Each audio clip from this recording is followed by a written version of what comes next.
Bonjour les sportifs connectés, c'est Jérôme du blog montrecardiogps.fr. Je vais vous présenter le contenu de la toute nouvelle mise à jour des montres Coros. Alors à mon avis, c'est une mise à jour qui aurait dû certainement sortir pendant l'été et dont le développement a été retardé du fait de la pandémie de Covid. Alors pourquoi je dis ça? C'est parce que ça touche quasiment uniquement des sports d'eau. Alors moi je l'ai placé dans le plus et pas dans mes favoris.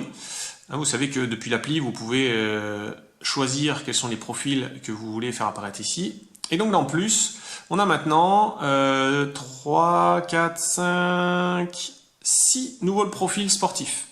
Alors, on a un profil pour l'aviron. Ici, le rameur en salle et flatwater. Flatwater, c'est un peu le stand-up paddle, les choses comme ça. Ça, c'est déployé sur toutes les Coros.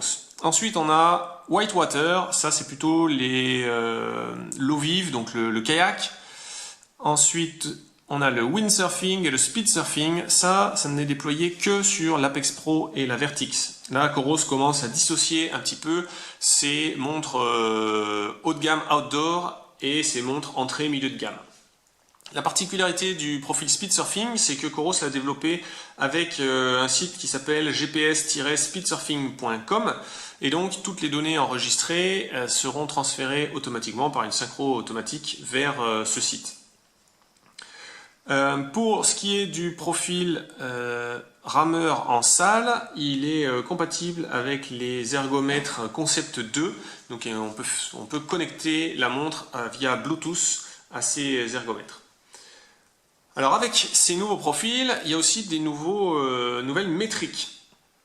Donc par exemple pour l'aviron, on a l'allure aux 500 mètres, on a la fréquence de coup de rame, la distance de coup de rame. Pour le kayak, ici, on a le nombre de coups de rame, la fréquence de coups de rame. Alors ça, c'est assez important parce que ça place Coros de nouveau en seule confrontation avec Garmin. Jusqu'à maintenant, toutes les marques ont plein de profils sportifs, mais c'est pas les marques qui ont le plus de profils sportifs qui ont forcément le plus de données intéressantes pour ces profils sportifs. Pour Polar et Suunto, tous les sports d'eau, en gros, ça mesure la distance, la vitesse et le cardio, et c'est à peu près tout. Alors que maintenant, chez Coros et chez Garmin, on a des données qui sont vraiment spécifiques à ces sports de rame, avec des fréquences de rame. En aviron, alors je ne suis pas spécialiste de l'aviron, mais en aviron, la distance parcourue par coup de rame, je pense que c'est une bonne métrique d'efficacité. Alors, c'est pas fini pour la mise à jour, mais déjà, est-ce que ça vous intéresse, ces nouveaux profils? Moi, vous voyez que je l'ai pas mis dans mes favoris parce que c'est pas des sports que je pratique énormément, je les pratique occasionnellement l'été.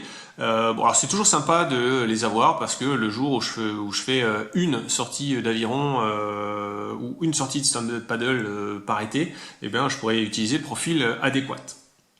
Mais si vous, c'est vraiment une orientation et quelque chose que vous recherchiez, laissez-moi un petit détail en commentaire si ces petits ajouts peuvent vous faire pencher vers Coros plutôt qu'une autre marque.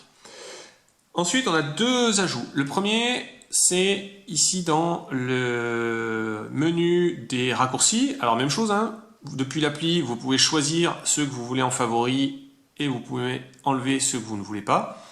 On a maintenant une nouveauté, c'est le métronome qui est accessible. Alors le métronome existait déjà, on pouvait y accéder pour les profils de course à pied, et bien maintenant on y a accès ici en raccourci.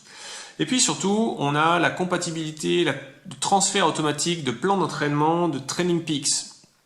Alors c'est pas quelque chose que j'ai pu tester parce que je n'ai pas de version payante de Training Peaks, je ne suis pas de plan d'entraînement de Training Peaks, mais tel que je le comprends, si vous créez un plan d'entraînement payant dans Training Peaks, il devrait être transféré ici et vous devriez pouvoir le trouver dans les plans d'entraînement Coros.